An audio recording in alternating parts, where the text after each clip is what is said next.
A V-shaped recovery has been a typical outcome for Australian housing values through the few cycles that I've shown on this chart.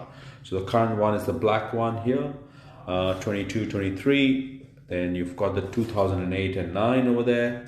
Then the 2010, 13, which is more like a U than a V. The other ones are over here, 1982, 1994, 2017, 20.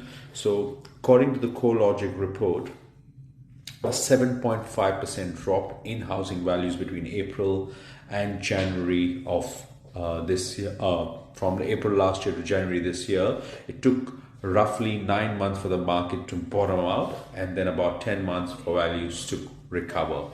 While V-shaped recovery may be surprising given such high interest rates, especially with the sharp drop in borrowing capacity, it has been the norm in all the previous cycles. So definitely this is the rough sort of average.